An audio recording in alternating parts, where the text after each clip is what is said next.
യമുന, വിളിച്ചാൽ നിൽക്കില്ലെന്ന് ഞാൻ കരുതിയത്. ഇപ്പോ ഒരു കാര്യം മനസ്സിലായി. ഇയാളുടെ പേര് യമുന എന്ന് തന്നെയാണെന്ന്. ആര്? എനിക്ക് മനസ്സിലായില്ലല്ലോ. എന്റെ പേരാരും.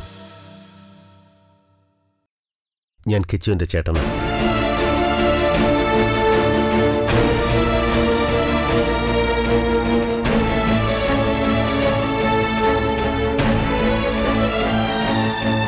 കുറെ നാളായി ഞങ്ങളുടെ കുടുംബത്തിന്റെ മൊത്തം സ്വസ്ഥത നശിപ്പിച്ചുകൊണ്ടിരിക്കുന്ന ഒരാളാണ് യമുന.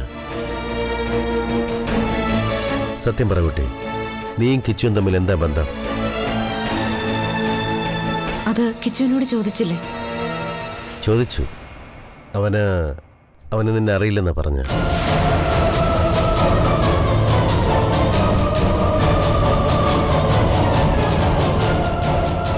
പക്ഷേ ഇപ്പോ ഞാനത് വിശ്വസിക്കുന്നില്ല. അതെന്താ? സ്വന്തം അനുജൻ പറയുന്നത് അവിശ്വസിക്കേണ്ട കാര്യമുണ്ടോ? കിച്ചു എന്നെ അറിയില്ല എന്ന് പറയുമ്പോ എനിക്കൊന്നും പറയാനില്ല. ഞാൻ പൊയ്ക്കോട്ടെ. യമുന, എനിക്ക് കുറച്ച് സംസാരിക്കാനുണ്ട്. വിരോധമില്ലെങ്കിൽ എൻ്റെ കൂടെ ഒന്ന് വരണം പ്ലീസ്.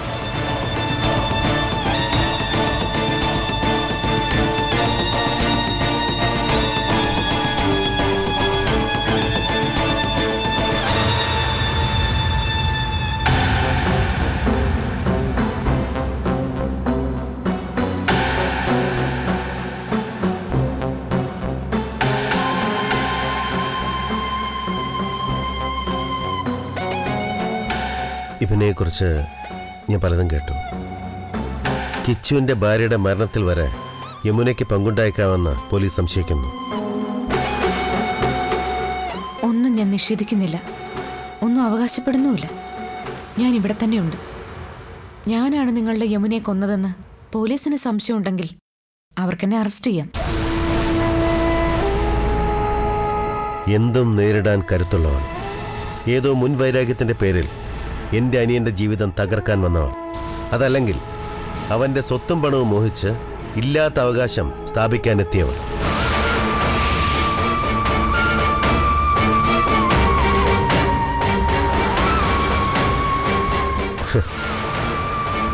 ഇതൊക്കെയായിരുന്നു നിന്നെക്കുറിച്ച് കേട്ടപ്പോൾ എൻ്റെ മനസ്സിലുണ്ടായിരുന്ന ചിന്തയും രൂപമൊക്കെ. എന്നാൽ നേരിക്കണ്ടപ്പോൾ കണക്കൂട്ടലുകളൊക്കെ തെറ്റി. മനസ്സിൽ നന്മയും സ്നേഹവും കൊണ്ടു നടക്കുന്ന ഒരു കുട്ടി. എനിക്ക് നിന്നെ കണ്ടപ്പോൾ അങ്ങനെ തോന്നിയത്. സത്യം പറ, നീ ആരാ? എന്തിനാ ഈ നാട്ടിലേക്ക് വന്ന? ഞാൻ പറഞ്ഞില്ലേ, കിച്ചു എന്നെ നിഷേധിച്ചെടുത്ത് എനിക്കൊന്നും പറയാനില്ല. ഈ വാക്കിൽ നിന്ന് തന്നെ നിനക്ക് ഒരുപാട് കാര്യങ്ങൾ പറയാനുണ്ടെന്നുള്ളത് വ്യക്തമാണ്. കിച്ചു നിന്നെ നിഷേധിച്ചാലും അവനുമായി നിനക്ക് അടുത്ത ബന്ധമുണ്ടായിരുന്നുവെന്ന് ഞാൻ വിശ്വസിക്കുന്നു.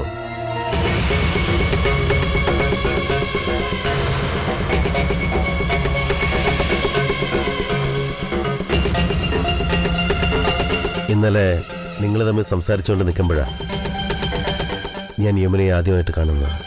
അതുവരെ യമുനയെക്കുറിച്ചുണ്ടായിരുന്ന ധാരണ ആ നിമിഷം ഞാൻ തിരുത്തി.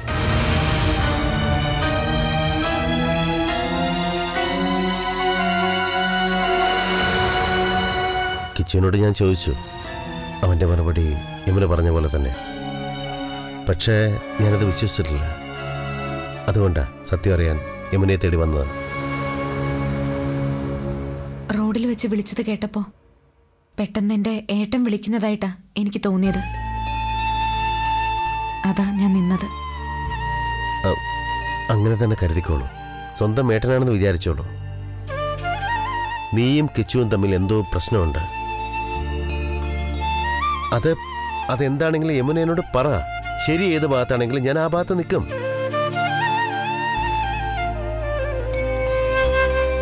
യമുന പ്ലീസ് പറ, നമുക്കെല്ലാറ്റിനും പരിഹാരം ഉണ്ടാക്കാം. കിച്ചു എന്നെ മനസ്സിലാക്കാത്തിടത്തോളം എന്റെ പ്രശ്നത്തിന് ഒരു പരിഹാരം ഉണ്ടാവുമെന്ന് എനിക്ക് തോന്നുന്നില്ല. പിന്നെ ഞാൻ എന്തിനാ എല്ലാം പറയുന്നത്? പലപ്പോഴായി കിച്ചുവിനെ കണ്ടു, സംസാരിച്ചു. കിച്ചുവിന് എന്നെ അറിയ പോലും ഇല്ലാന്ന് തീർത്തു പറയുക. എന്റെ ഓർമ്മ പോലും അവന്റെ മനസ്സിലില്ലാന്ന് ആ വാക്കുകളിലുണ്ട്. അപ്പൊ പിന്നെ ഇനി ഞാൻ ഒന്നും പറഞ്ഞിട്ടും കാത്തിരുന്നിട്ടും കാര്യമില്ല. ഏയ് യമുന, നീ നീ എന്താ ഈ പറയുന്നത്? അപ്പോ മറക്കാൻ പാടില്ലാത്ത, പിരിയാൻ പറ്റാത്ത എന്തോ ഒരു ബന്ധം നിങ്ങൾ തമ്മിൽ ഉണ്ടായിരുന്നു എന്നല്ലേ? അതെ. യുഎസിൽ കിച്ചുവിന്റെ പ്രിയപ്പെട്ട കൂട്ടുകാരിയായിരുന്നു ഞാൻ. അവന്റെ ഭാഷയിൽ പറഞ്ഞാൽ അവന് പുതിയൊരു ജന്മം കൊടുത്ത മാലാഖ.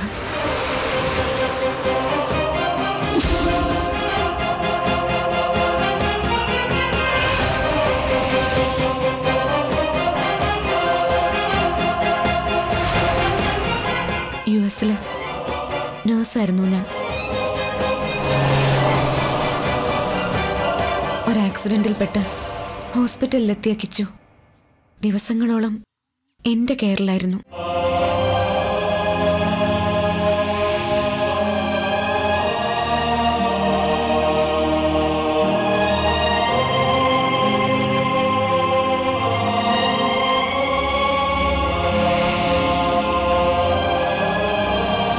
അവന്റെ ജീവൻ രക്ഷിക്കാൻ ഡോക്ടേഴ്സിന് കഴിഞ്ഞെങ്കിലും സാധാരണ ജീവിതത്തിലേക്ക് അവനെ കൈപിടിച്ചു കൊണ്ടുവന്നത് ഞാനായിരുന്നു.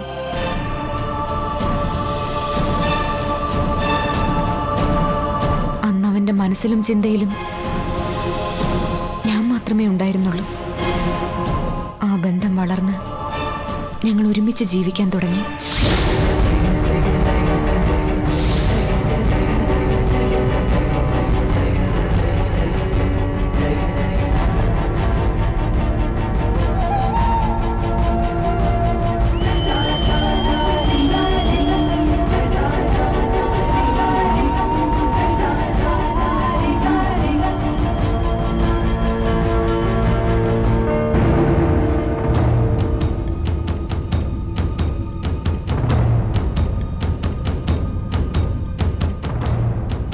യമുന, നീ പറയുന്നത് വിശ്വസിക്കാൻ പറ്റുന്നില്ല അല്ലേ?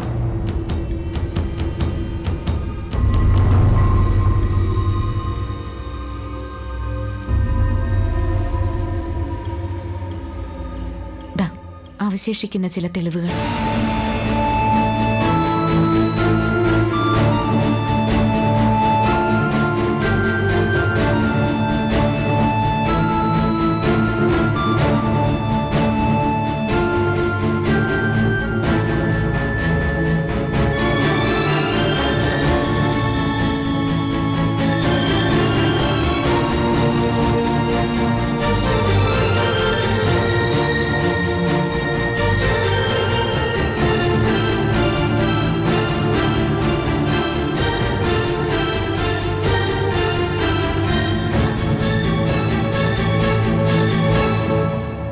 കുറെ കഴിഞ്ഞാണ് കിച്ചുവിന് കഴിഞ്ഞ കാലത്തെക്കുറിച്ച് വ്യക്തമായൊരു ഓർമ്മയില്ല എന്ന സത്യം ഞാൻ അറിഞ്ഞത്.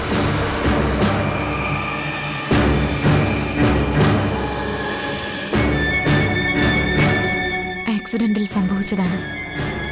വീണ്ടും ഡോക്ടറെ സമീപിച്ചപ്പോൾ ഓർമ്മ തിരിച്ചു കിട്ടാനുള്ള സാധ്യത കുറവാണെന്നും, എന്നാൽ ഇത്തരം കേസുകളിൽ എന്തെങ്കിലും മിറക്കിൾ സംഭവിച്ചുകൂടായികയില്ലെന്നും ഡോക്ടർ പറഞ്ഞു.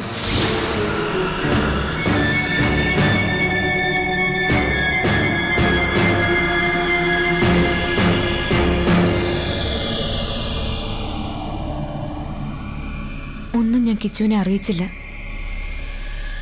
അവൻ കഴിഞ്ഞതൊക്കെ മറന്നാലും എന്നെ ഓർക്കുന്നുണ്ടല്ലോ എന്ന് ഞാൻ ആശ്വസിച്ചു. ഞങ്ങള് വളരെ സന്തോഷത്തോടെ ജീവിക്കുന്നതിനിടയിൽ കിച്ചുവിന്റെ ജോലി സംബന്ധമായി അവന് കാലിഫോർണിയയിലേക്ക് പോവേണ്ടി വന്നു. പിന്നവൻ തിരിച്ചു വന്നില്ല.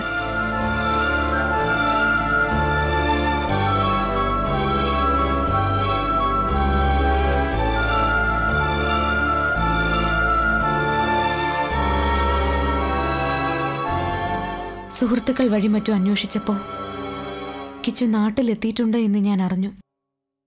അങ്ങനെ അന്വേഷിച്ച ഇവിടെ എത്തിയത്.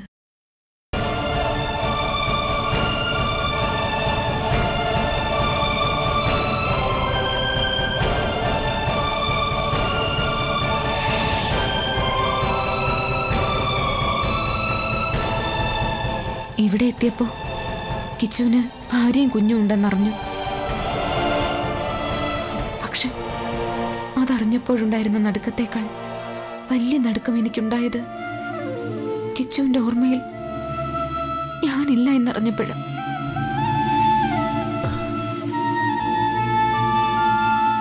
എന്ന് വെച്ചാ അവൻ നിന്നെ മനഃപൂർവ്വം അവഗണിക്കുന്നല്ലെന്നാണോ? പറയുമന, നിന്നെ അവൻ മനഃപൂർവ്വം അവഗണിക്കുന്നതല്ലേ? അല്ല.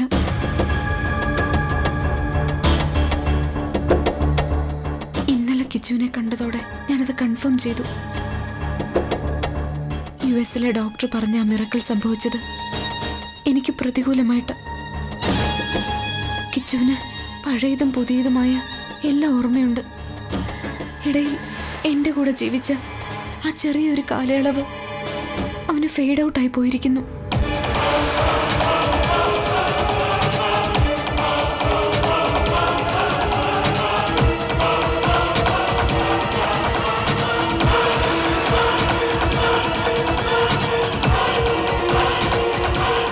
സത്യമാണോ? സത്യമാണോ യമുന ഈ പറയുന്നത്? അതെ. എന്റെ ഭാഗ്യദോഷം അത്ര ഞാനിതിനെ കാണുന്നുള്ളൂ.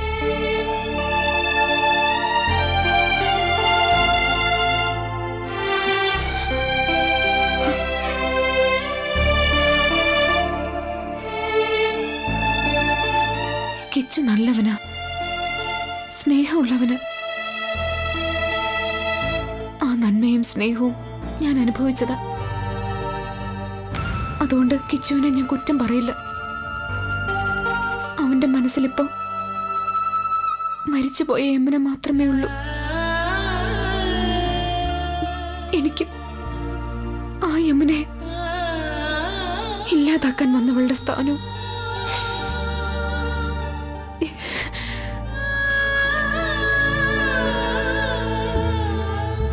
ജീവന് തുല്യം സ്നേഹിച്ച ഒരാള് ജന്മശത്രുവിനെ പോലെ കാണുന്നത് വലിയ വേദനയാണ്. ഇനി ഒരു മിറക്കിളിലൂടെ കിച്ചു എന്നെ തിരിച്ചറിയുന്നുള്ള പ്രതീക്ഷ എനിക്കില്ല. അതുകൊണ്ട് ഞാൻ തിരിച്ചു പോവാൻ തീരുമാനിച്ചു. യമുന, അത് പെട്ടെന്നൊരു തീരുമാനം എടുക്കാൻ വരട്ടെ. നമുക്ക് ആലോചിക്കാം. എന്തിനാ? അത് കിച്ചുവിനെ കൂടുതൽ വേദനിപ്പിക്കുകയുള്ളൂ. അതുകൊണ്ടാ ഈ ഫോട്ടോഗ്രാഫ്സ് പോലും അവനെ ഞാൻ തെളിവായി വെച്ച് നീട്ടാതിരുന്നത്. വന്ന സമയത്ത് കിച്ചു മുഖം തിരിച്ചപ്പോ എനിക്ക് അവനോട് കടുത്ത ദേഷ്യമായിരുന്നു. എന്നാലിപ്പോ എനിക്ക് അവനോട് സഹതാപമാണ്. ഒരു പേഷ്യന്റിനോട് ആത്മാർത്ഥതയുള്ള നഴ്സിന് തോന്നുന്ന സഹാനുഭൂതി.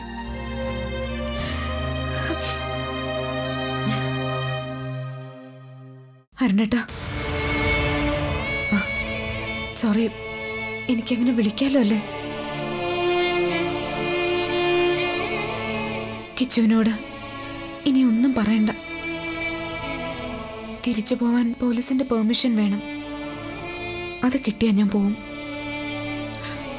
കിച്ചുവിനെ കുറിച്ചുള്ള നല്ല കുറച്ച് ഓർമ്മകൾ എന്റെ മനസ്സിലുണ്ട്. എനിക്കിനി ജീവിക്കാൻ അത് മതി.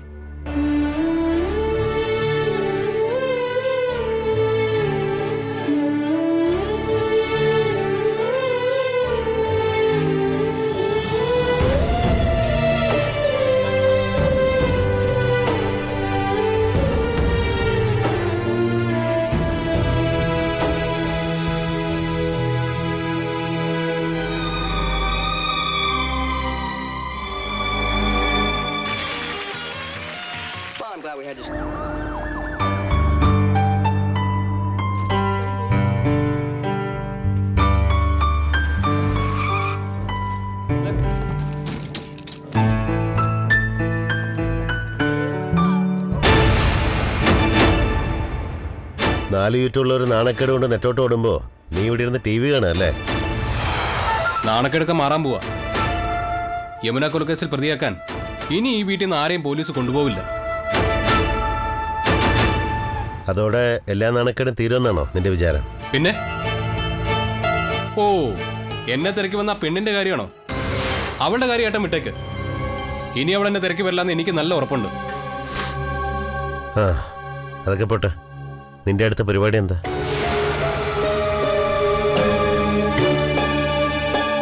നിന്റെ മോള് അമ്മു ഇപ്പോൾ പാറുവിനോടൊപ്പം ചെന്നൈയില്ല. അവളെ ഒന്ന് കൂട്ടിക്കൊണ്ട് വരണ്ടേ? ആ, അവളെ ഏട്ടത്തിയോടൊപ്പം അല്ലേ. ഏട്ടത്തി വരുമ്പോൾ ഇങ്ങ് കൂട്ടിയാൽ മതി. എന്നൊന്നും പറഞ്ഞാൽ പറ്റില്ല. ഇനി നിന്റെയും നിന്റെ മോളുടെയും കാര്യം നീ തന്നെ നോക്കണം. ബാക്കിയുള്ളവർക്ക് നിങ്ങളെ താങ്ങി നിൽക്കാനൊന്നും പറ്റില്ല. എന്താ ഏട്ടൻ എന്താ പറഞ്ഞ?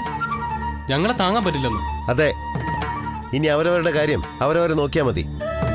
മോളെ ഞങ്ങളുടെ അടുത്താക്കി ബാംഗ്ലൂർക്ക് പോകാനുള്ള തീരുമാനം ഉണ്ടായിരുന്നല്ലോ. അമ്മ ഞങ്ങളുടെ അടുത്ത് പറഞ്ഞു. അതൊന്നും നടക്കില്ല.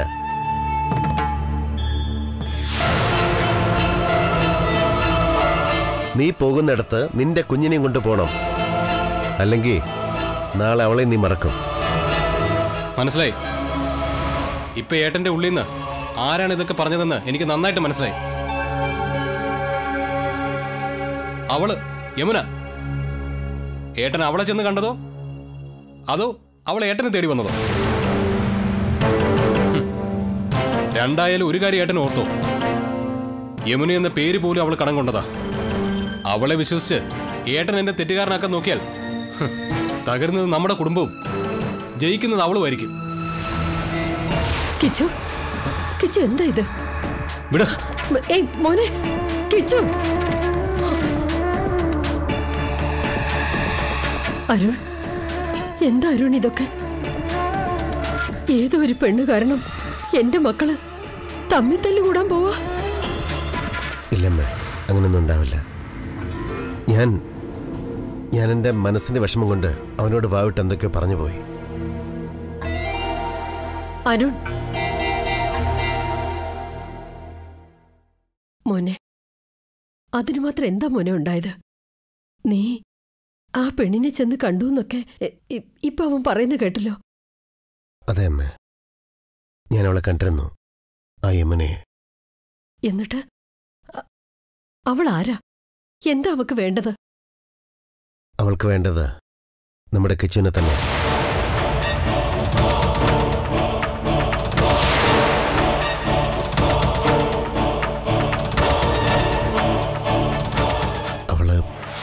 അവളവന്റെ സ്വന്തം ഭാര്യയാണമ്മ.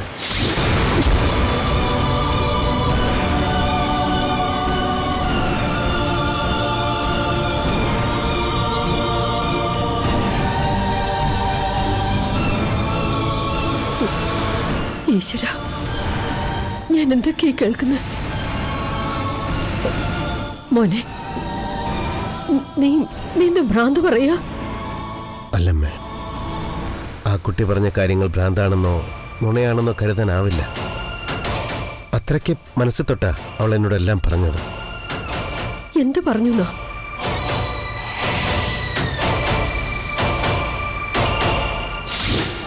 യുഎസില് നേഴ്സായിരുന്നു ഞാൻ. ഒരാക്സിഡന്റിൽപ്പെട്ട് ഹോസ്പിറ്റലിലെത്തിയ കിച്ചു ദിവസങ്ങളോളം എൻ്റെ കെയറിലായിരുന്നു.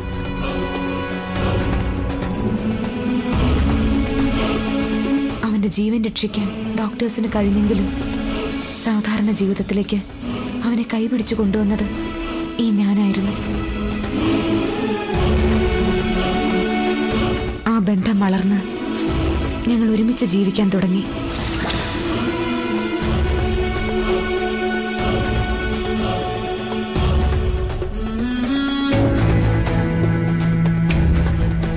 അവള് പറയുന്നത് വിശ്വസിക്കാമെങ്കിൽ കിച്ചു എന്തുകൊണ്ടത് നിഷേധിക്കുന്നു? അവന് അവളെ ഓർമ്മ പോലും ഇല്ലെന്നല്ലേ പറയുന്നേ? അതെ, അവന്റെ ഓർമ്മ തന്നെ പ്രശ്നം.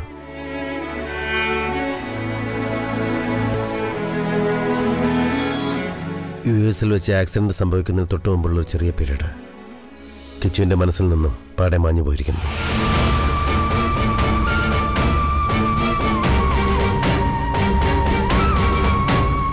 മോനെ, അതെ അമ്മ,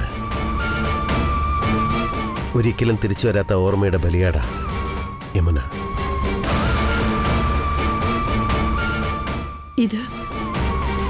ഇതൊക്കെ സത്യം തന്നെയാണോ അരുൺ? കിച്ചുവിന് അങ്ങനെ ഒരു ഓർമ്മക്കുറവ് സംഭവിച്ചതായി നമുക്കൊന്നും ഇതുവരെ തോന്നിയിട്ടേ ഇല്ല. ശരിയാ, പക്ഷേ അവൻ US-ലായിരുന്നപ്പോൾ ഒരു 6-7 മാസക്കാലം അവനെക്കുറിച്ച് യാതൊരു വിവരമില്ലാത്തതായി അമ്മ ഓർക്കുന്നില്ലേ? ആ അതെ, ഒരു ഘട്ടത്തിൽ നീയും അച്ഛനും കൂടി അവനെ തിരക്കി US-ലേക്ക് പോയാലോ എന്ന് പോലും ആലോചിച്ചിരുന്നു. എങ്കിൽ ആ നാളുകൾ കിച്ചു മരണത്തോട് മല്ലടിച്ച നാളുകളായിരുന്നു.